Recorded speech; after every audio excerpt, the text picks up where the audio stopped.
büyük şirketlerimizin ve KOBİ'lerimizin buradaki tecrübelerini birbirleriyle paylaşması, bizlerin de devlet kurumları olarak buna destek olmamız bu projenin başarı şansını çok daha fazla arttıracaktır.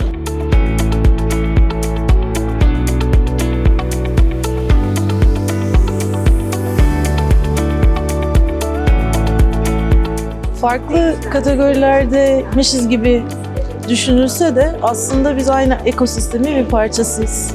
Birbirimize ihtiyacımız var ve bilgi paylaşımının her zaman yeni fikirleri ve ilerlemeyi teşvik ettiğini düşünüyorum. Zincirin en son halkasındaki kurumun ne iş yaptığı kadar değerli oluyor.